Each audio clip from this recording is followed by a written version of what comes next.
It's my pleasure to introduce now the first panel, who will basically deal with highlighting the benefits of collective action as a means to enhance transparency and integrity, and its relevance in the context of international standard and best practices.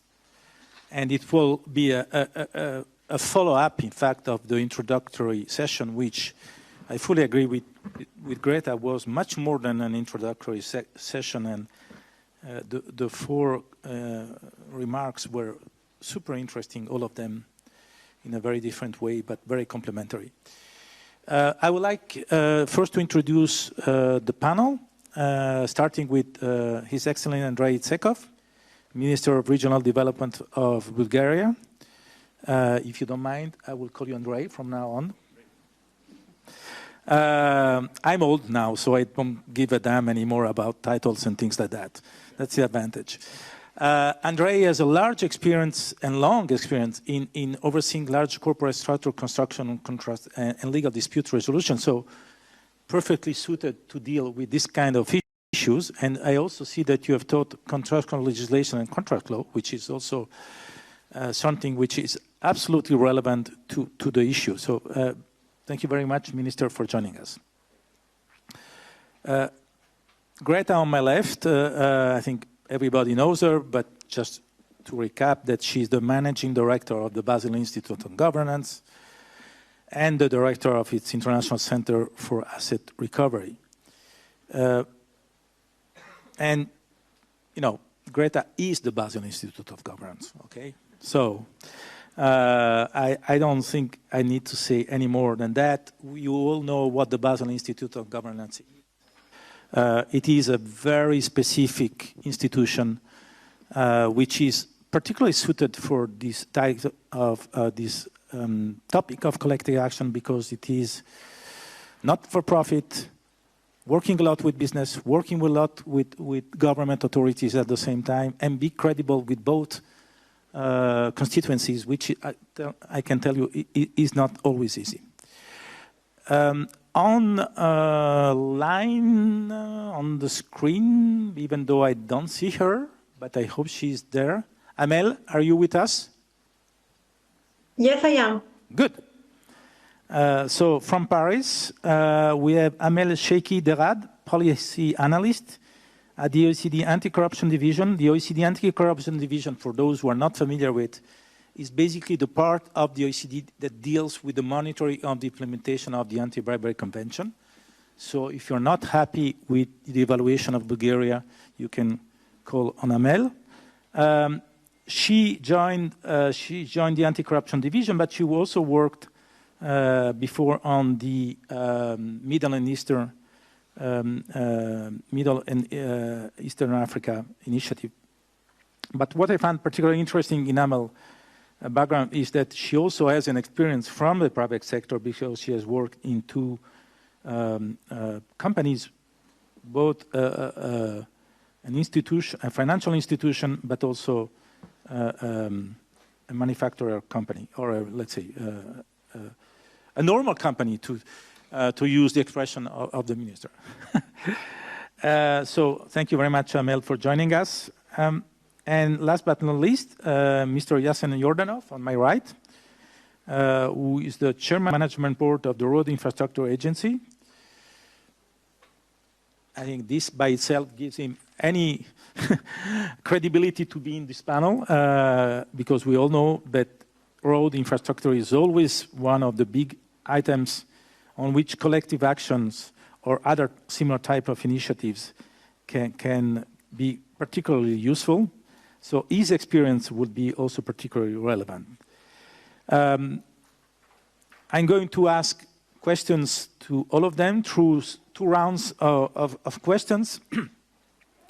And we also will plan to give some space for question and answer, both from the audience, from here in the room in Sofia, but also from people that are attending online. So without further ado, let me start with Gretta. As we said several times since this morning, session started, the Basel Institute has been basically the leading voice promoting and facilitating action for over a decade. It is a resource and knowledge center of the B20 Collective Action Hub. So can you introduce, even though we have discussed this already a bit, what is a collective action and how collective action can work to prevent and fight corruption? And you have 4 minutes. Thank you, Nicola. Well, I will be Swiss. I only need 5 seconds because everything you said in your opening speech is the answer to your question. No, I'm kidding. It is true, of course, but I don't want to repeat what you said. I think the one thing that I just realized that hasn't been discussed yet is why is it called collective action? Of course, it's working together, but there is I'm a political scientist by training, I'm afraid. So there is, of course, the well-known collective action problem. And I do think that sometimes it's worth looking at why or what that meant. And in very simple terms, it means that many actors, or at least more than one actor, would actually benefit from a certain action being taken. But on the balance of things, it's too costly for that actor to do that alone. But since all the actors will benefit from the action taken, they should, if they are intelligent and do want the action to happen, collectively do it so they can share costs, because anti-corruption does also have costs, be it for compliance, be it for occasionally missing out on a contract because you decided not to bribe and so on. So I do think it's really worth remembering the origin of what we call the collective action problem, although you can obviously discuss it in different ways.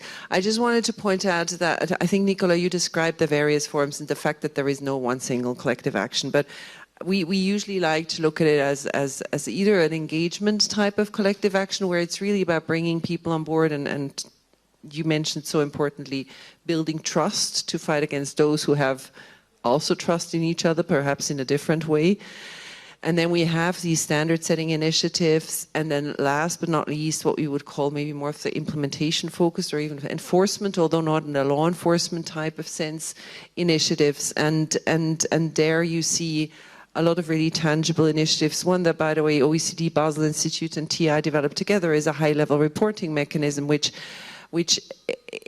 is an, I mean, I can't even start describing it, but I recommend looking it up. And actually, Yassen, maybe I can describe it to you at some point because I think it could be very interesting either for the Ministry of Finance. But it's really the high-level reporting mechanism. I think is an excellent illustration how building trust, working together, changing things, reacting fast, and preventing corruption from before it happens, so that we don't actually need an enforcement arm. We will always need it, but so it's all about really focusing on leveling the playing field between businesses and allowing them to take that action of fighting corruption, which alone they couldn't afford, basically. Thank you, Gretta. I think indeed, I like very much, and I like your reference to the high-level reporting mechanism and to prevention. I think collective action is first and foremost a preventive tool. And public policies in general are always focused on cure. And this is true. Public health is a perfect example. We always spend in our budget much more on curing than preventing. Whereas we all know that prevention is less costly and much more effective. So maybe we should keep an inspiration. So Amel, on that score, collective action, as was mentioned earlier this morning, is mentioned for the first time in a very specific dedicated section in the OECD Anti-Bribery Recommendation of 2021, which was unanimously endorsed by all the adherents to the convention. I would like to recall that this includes countries which are not yet members of the OECD, like Bulgaria and others. So can you tell us why this was felt important at this time, and what does it mean now that this is in the recommendation in concrete terms, again, being very concrete for signatories to the OECD Anti-Bribery Convention? And you still have your 4 minutes. Thank you very much, Mr. Bonucci. Dear Excellencies, dear participants, I would like to extend first my thanks to the Basel Institute and Bulgaria for this event and invitation. So, as we may all know, the OECD is a standard setter in the area of anti-corruption at the global level. And the recently updated 2021 OECD Anti-Bribery Recommendation recognizes for the first time at the international level that collective action against corruption is a norm, and this is a very significant development. So very briefly, a bit of background. The OECD Anti-Bribery Convention establishes legally binding standards to criminalize bribery of foreign public officials in international business transactions and provides for a host of related measures to make this effective.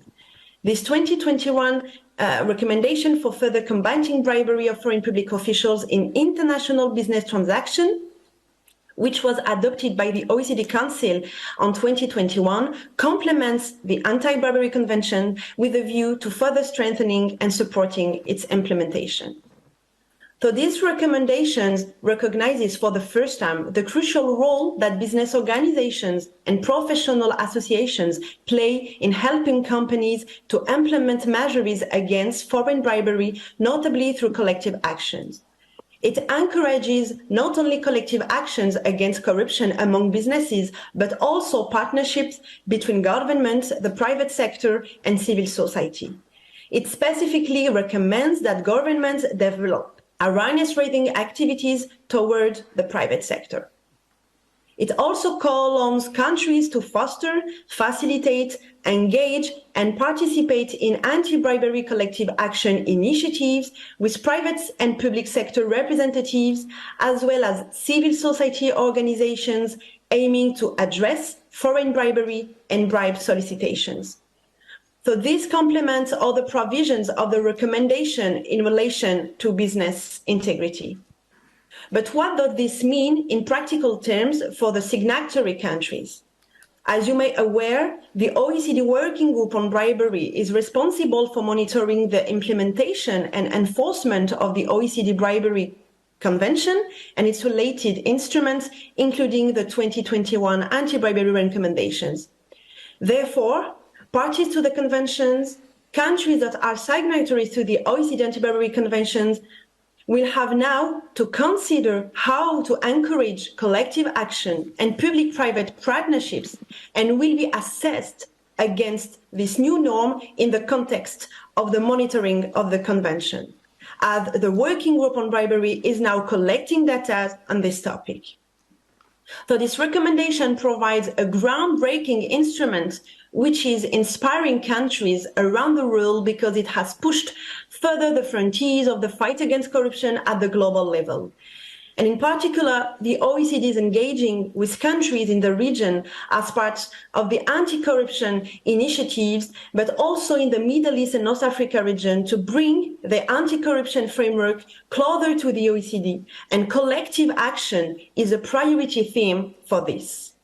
So having said that, the recommendations, the 2021 recommendations provides a clear impetus for governments, not only to regulate business integrity, but also to foster and participate in collective action initiatives with private and public sector representatives, as well as civil society organizations. And this norm can be an entry point for more systematic public-private dialogues and potentially building strong coalitions against corruption. Thank you. Thank you, Amel. So let me translate this into practical terms, Minister. If you embark in a collective action, it's good for Bulgaria, is good in light of the monitoring of the OECD Anti-Bribery Convention, and is good in light of the accession process to the OECD. Your choice after that. Let me move to Minister Tsekov, Andrey, if you don't mind. So Bulgaria has taken very public, important commitments, both in the context of the Summit for Democracy and the Open Government Partnership Summit.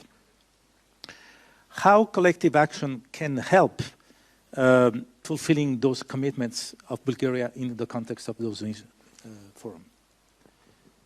find it quite peculiar that in 2023 we're speaking about collective action, but the reality is that here in Bulgaria, acting against corruption is the loneliest job in the world. And I speak it in practical terms, from my practical experience. I had the chance to spend most of my career in one of the sectors of economy which are most susceptible to corruption. That's basically engineering and construction. And being a young, idealistic lawyer at the age of 25, when I entered this sector, one of the first lessons or first messages that I received, you never get a public contract without corruption. And regretfully, the situation has remained unchanged for decades. And in 2016, I was present at a large gathering of construction companies, various sizes, from the smallest ones, family companies, to the largest corporation. And I just asked one question to those few hundred people: have you ever got a public contract without corruption? And the answer was unanimous, no. So this is the situation we are facing, and a few years later I moved into the public administration as Deputy Minister Vasiliev, responsible for public procurement. Because I spent roughly 15 years trying to change the system from within, then I decided to try to change it from the other side. Regretfully, corruption is still a disease that plagues the public procurement system. It is possibly terminal disease. It's certainly chronic, systemic disease. It's probably incurable and certainly treatable. So basically, what really matters is how the government and the private sector can tackle the causes of corruption, the very causes of corruption, and treat them in a way that at least keeps it to a level which is socially tolerable. And I believe there are four main causes of corruption. One is the lack of competition. Basically, corruption grows in closed and dark places. It is the antithesis of competition. Corruption thrives when competition dies. And the problem is that the Bulgarian public procurement market has been extremely closed one. The EU Commission has identified that 36% of the public procurement tenders are awarded on a single tender award. And the truth is even more worrisome, because they only consider tenders when one bid was submitted. In the Ministry of Finance, we made an analysis which clearly showed that roughly 60% of the tenders end up with one successful bid, with all other bidders being disqualified. And this is an indication of the proliferation of corruption in the public procurement market. The second reason is that it's relatively untransparent. It's really, I mean, the level of transparency, the level of public involvement in the process is insufficient, and we face discriminatory technical specification. We face discriminatory and subjective selection criteria, subjective award criteria. And third reason is that corruption is rarely reprimanded. It remains largely unpunished. And all these three lead to pervasiveness of corruption, which makes it basically socially acceptable and socially tolerable. It's not undesirable. It's almost always considered by businesses as a competitive strategy, not as something to fight against. And how can we involve the businesses in this process? As I mentioned, it's a lonely job. Businesses often resent corruption, but only to the extent that they're not part of it. And when you call upon them to take collective action, they rarely dare to. I receive a number of signals for corrupt practices, and when I ask from all these whistleblowers to present evidence, they prefer to stay aside. So how can we amend this? There was one brilliant idea, it came from the IT sector, to create a public forum, which would be the basis of audit of every public tender. The idea was that mandatorily each tender procedure, the technical specification, the award and selection criteria, prior to being announced, be publicized on a website where professionals can criticize, where they point out which are the discriminatory criteria, which are the subjective criteria, exposing the work of the government to the audit of society and the professionals, the businesses that are interested into dealing with the government is one of the steps. It's a preventive measure which can help us remedy at least some of the causes of corruption in public procurement. Of course, transparency, increasing transparency in these contract award procedures is of paramount importance, and I'm happy that amending the amendment of the Public Procurement Act allowed for monitoring, additional monitoring mechanism where members of the businesses and the general public can be included in the work of the tender committees. And not least, I think that what can really help strengthen the capacity of the government and the society as a whole to deal with corruption in public procurement is the idea, which I hope to see in the regulation that details the provisions of the Public Procurement Act, that each price, even of the disqualified tenderers, is published. Because this will have the effect of public shaming as a corrective mechanism for the work of the tender committees. Because what we have evidenced is that there are tenders where 21 out of 22 tenderers have been disqualified, and their price offers were never exposed. Imagine if there is a mandatory publishing of all prices, even of the ones that were disqualified. What will be the effect on the work of the administrations when it comes evident that the highest price was the only qualified tender?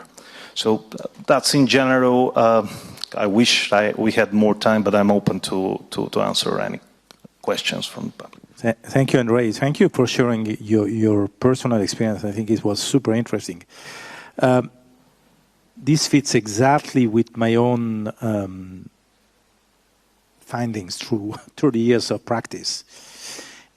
When we started to work on this, in terms of public procurement, there was a lot of focus on the award process. Call for tender and how the tender.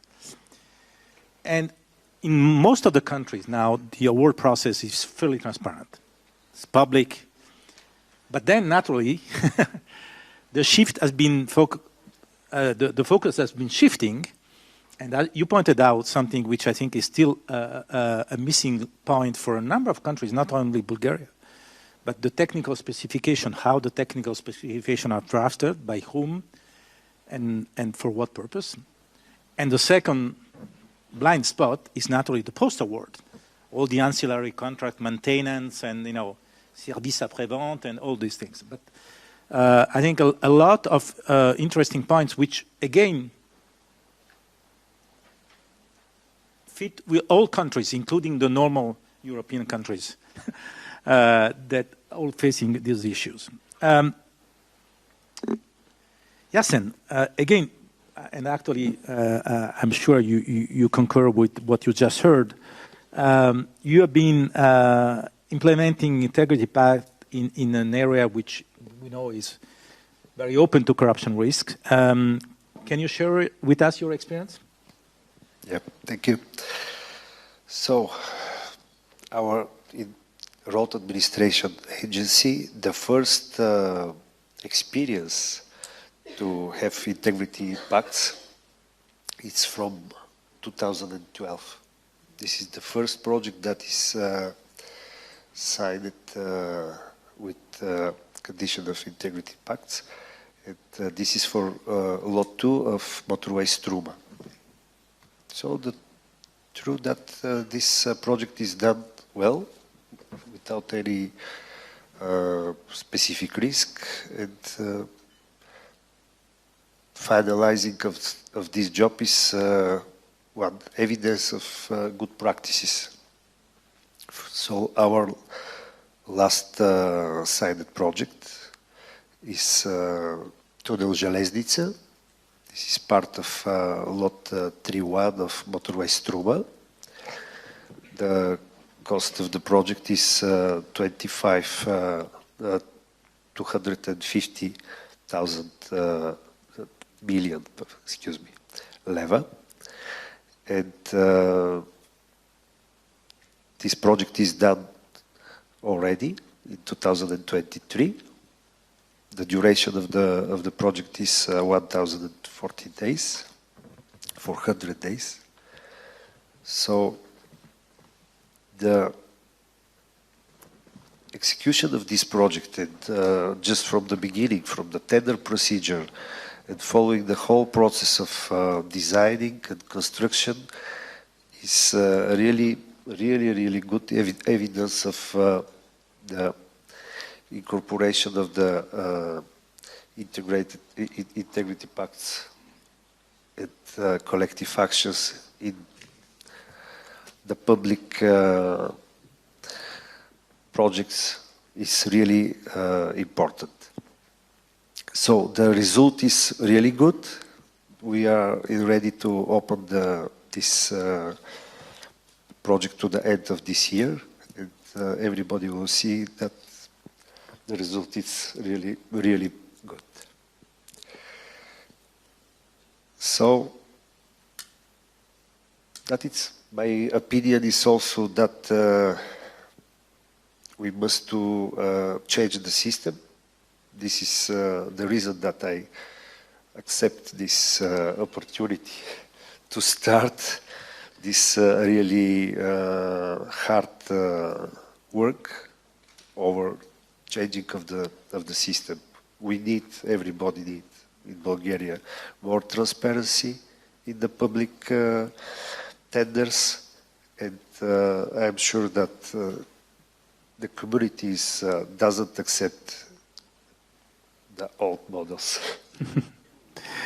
Thank you, Yassen. We're going now to go for a second round of questions. I will ask the speakers to try to be shorter because time. I still want to keep a close eye on the timing, and I would like also to recall, in particular, guests online that they have the possibility to ask questions to the speakers at the end of the panel.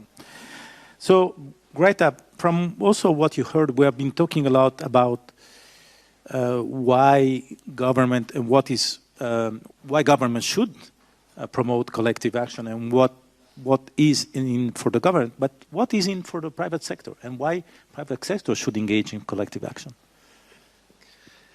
Well, I guess it kind of brings me back to what I said earlier about the collective action problem. Of course, you know, you could take the view from a company to say, you know, if I can bribe, that's beneficial for me because then I can win a contract. But actually, corruption, is my view, and I hope you all share it. A corrupt system is only really good for the weak companies, but we don't want to have weak companies. We want to have strong and healthy companies who are capable of competing on the basis of the quality of their products, etc., etc.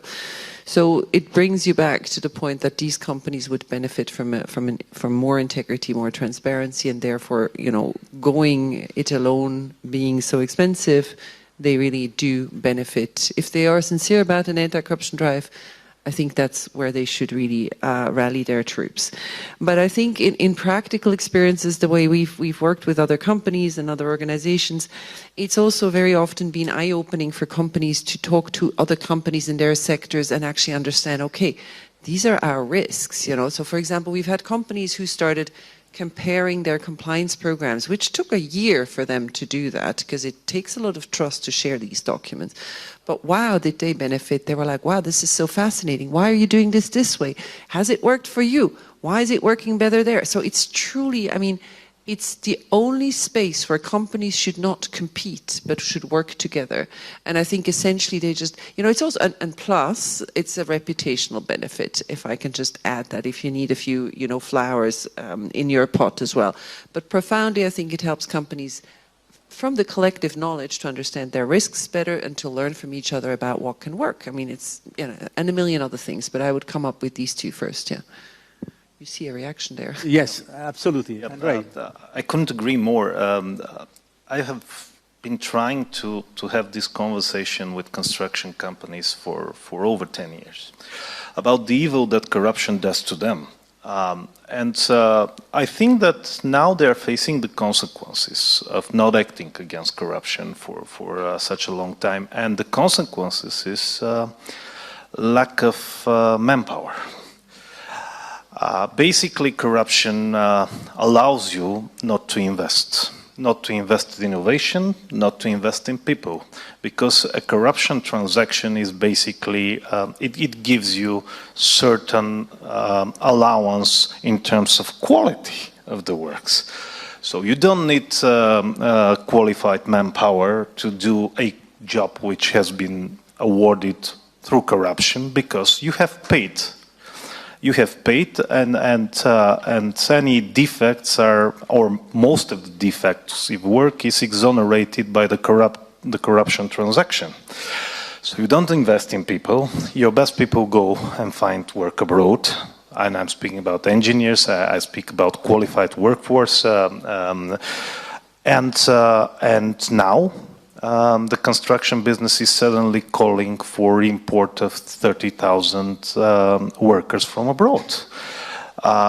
Hadn't they acted against corruption 10 years ago, they wouldn't need these people now. Yeah, super interesting. And I think it goes to the point that you were making in your first intervention, Andrey. At the end of the day, it's still really the lack of competition that drives, and as we know, lack of competition at the end of the day is detrimental to everybody. Nobody is winning except the company, and even the company in the medium long term is losing. Amel, can you share, based on your experience, can you share a good practice that could be relevant to Bulgaria that has been identified in your early work on collective action? Thank you very much, Nicola. First, it's important to have in mind that the OECD sees also collective actions between government and private sector as an effective means of addressing the demand side of bribery transaction, and this could take different forms, such as code of conduct for public and private employees to prevent the solicitation and payment of bribes, or projects focusing on improving the regulatory environment to do business, and elimination of falsification payment. And we should also keep in mind that collective action requires time, expertise, and close collaboration to succeed. And in terms of good practice, the working group has not yet identified any relevant example in OECD countries, particularly given the recent adoption of the new provisions of the 2021 Anti-Bribery Convention. However, at this stage, we believe that successful collective action, notably in Bulgaria, must first go through a phase of collecting and mapping needs and priorities in terms of collective actions. So in practical terms, what can policy makers in Bulgaria do? So if we look at the OECD reports on global lessons on collective action against corruption, we'll find some success factors recommendations for country. And those recommendations can be followed by policymakers in Bulgaria. So in practical experiences, key success factors, good practices in terms of collective action include notably bringing together multiple actors led by champion companies, including small and medium-sized enterprises as well as micro-enterprises, pursuing multi-sectoral and multi-partied collective action, sustaining collective action, assigning a neutral facilitator, and finally, fostering a zone of confidence for the free and secure exchanges of ideas. Thank you. Andrey, do you want to add anything from what you just said about your own experience about how we can develop a more open public-private dialogue in this area? Yeah, I do believe that the first thing is to overcome the denial phase. This applies both to the government and the private sector. To accept the problem, to face it, to name it, to name the people responsible for it, and then to have the plan how to proceed together. I do believe that the idea for a forum, an internet site managed jointly by the government or purely by the private sector, which will serve as a red flag forum for any deficiencies in public procurement, both in specifications, in the actions of the commissions, of the tender committees, can be extremely beneficial because it provides the necessary level of anonymity which will help us overcome the fear, because most businesses are fearful to name the problem, to confront the problem, to act against the problem. But if we provide them the sufficient level of comfort in which they can contribute to improving the specification, the award and selection criteria, it's a great first step, I think. Amel was also referring, and this is based also on my own experience, having witnessed a number of collective action.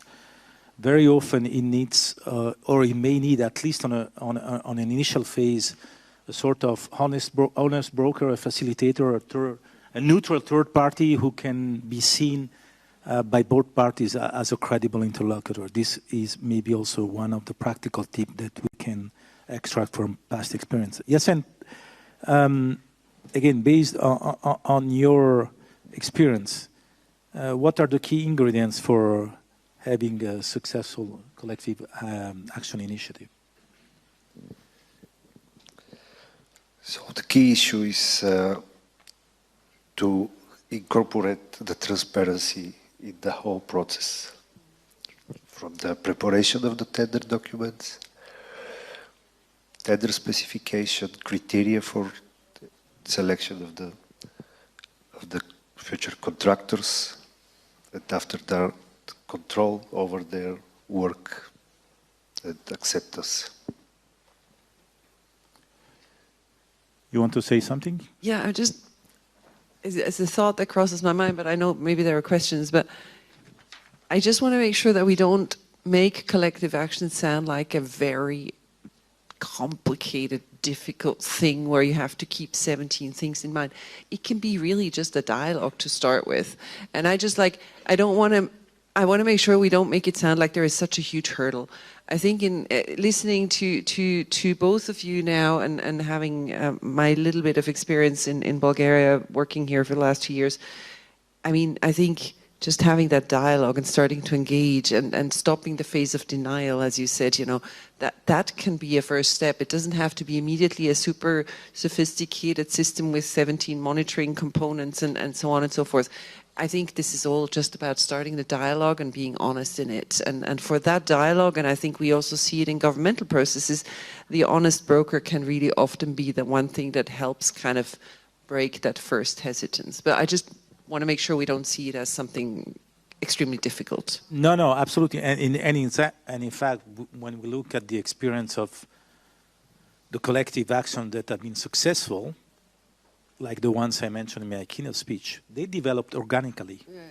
They didn't develop with a very heavy structure and, you know, with committees, subcommittees. They developed through, okay, let's meet together, let's talk, let's meet again, let's talk again, and then let's start to agree that we have an issue, and then let's start to see how we can tackle with the issue. So I cannot agree more with you. Let's not make it more complicated than what it is. It is already complicated because you need to, as I said, you need to have trust in this building trust mechanism. But it cannot. It doesn't have to be a super complex structure in the beginning, at least. I don't know if there are questions online. Is there anybody who will wish to ask a question? We still have a few minutes and open to any question or comment or observation or disagreement in particular. That would be nice. Someone who doesn't like collective action. They've left already. They don't want to be in the room with the others. Okay. Yes. Yes, Minister, please. Maybe one point I can make. A lot of times fighting corruption is very simple, actually, despite all that we said before. So I would like to ask Andrey to explain what they're doing in terms of checking quality of the construction that's been done and calling the guarantees on the road that were supposedly constructed up to standard.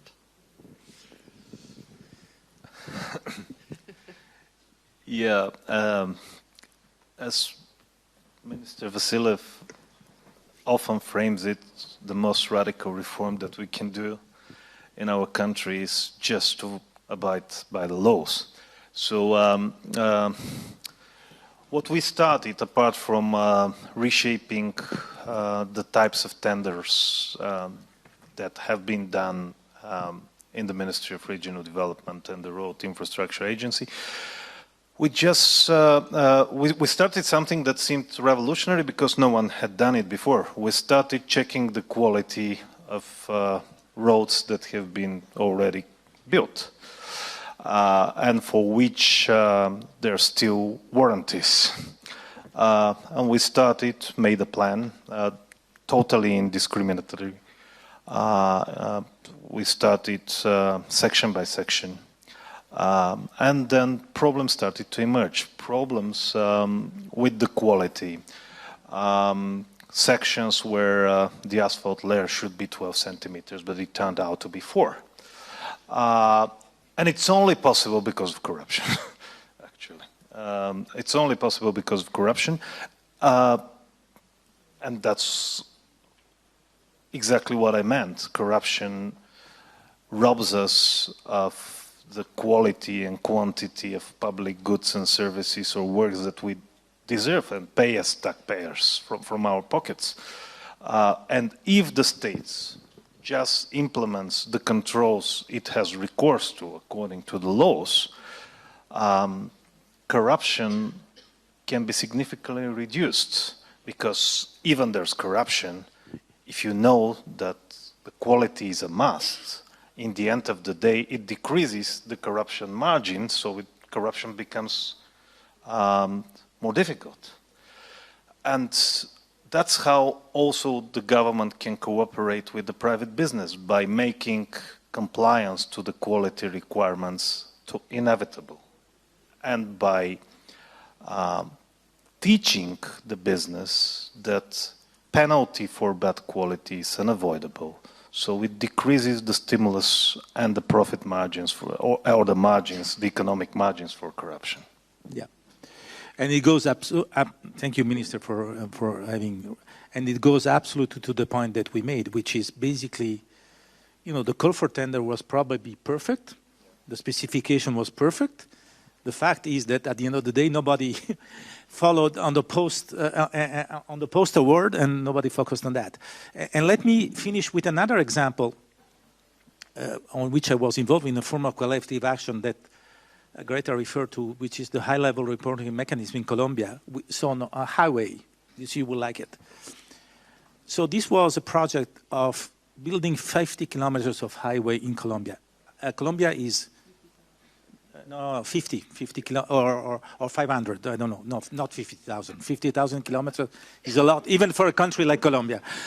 Maybe it was 500. No, but it was not a huge portion of highway, but it was very costly because there were a lot of tunnels, because it's a very hilly mountain country. And we set up this high-level reporting mechanism, which was meant to allow companies to raise questions at the level of the specifications. So the specifications went out, and sure enough, there was only one consortium that would meet the specification. The beauty of the mechanism is that it allowed the companies to raise the questions. The matter was reviewed, the specifications were changed, six consortiums were able to bid. We never really tried to know if there was a bribe attempted or not.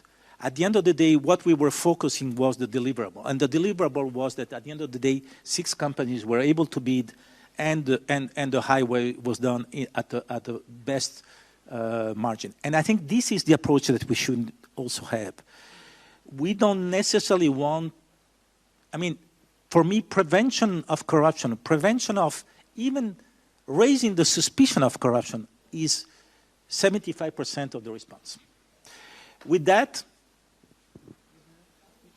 we have 15 minutes to have a coffee, and thank you very much for your attention.